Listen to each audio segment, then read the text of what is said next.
honey trap scandal that's also rocked the Supreme Court. Pleas now being filed at the Supreme Court asking for the top court to intervene. That's how serious this is. But let me take you through.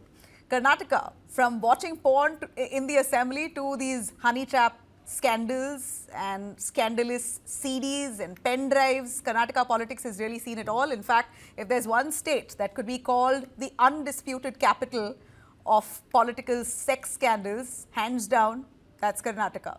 Latest in the controversy, Corporation Minister KN Rajanna has dropped a bombshell in the Karnataka Assembly, claiming that he was the target of a honey trap by a gang that very strategically trapped him and 47 others across party lines, both the BJP, the Congress, and maybe even within the JDS. That's what he says.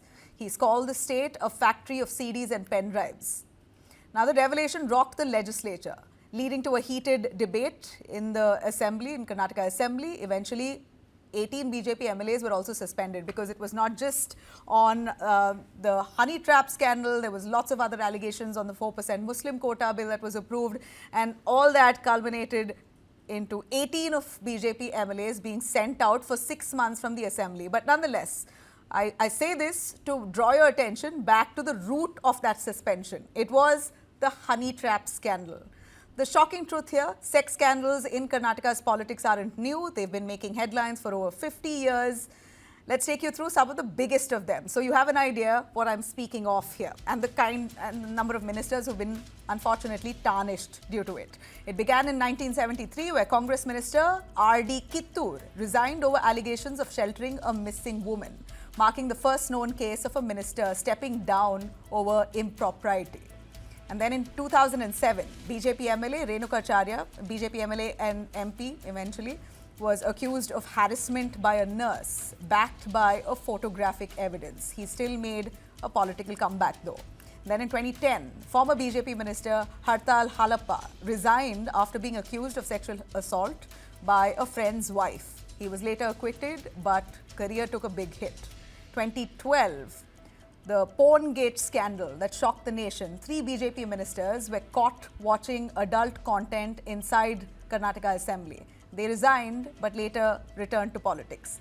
2013, BJP MLA Raghupati Bhatt was forced into temporary exile after a sleazy CD surfaced before the elections. Again, he took a political beating.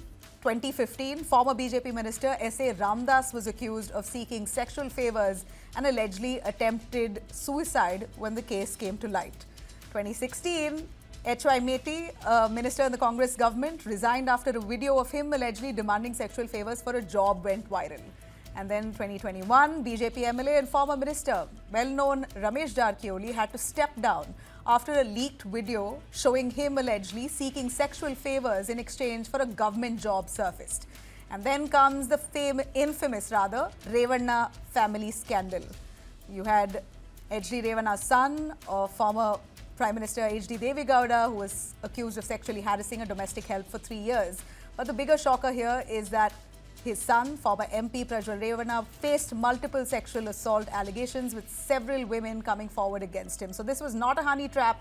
This was him being accused. But the crux of it all here is to show you that Karnataka is not new to such sex scandals, and it seems to be worrying their ministers immensely that they're now knocking at the doors of the Supreme Court, calling this an organized crime, saying that this is a bid to tarnish the political clan there.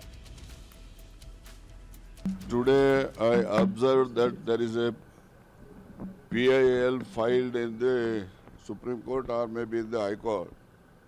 But regarding that one, in that PIL petition, I came to know some allegations are made by me against the judges.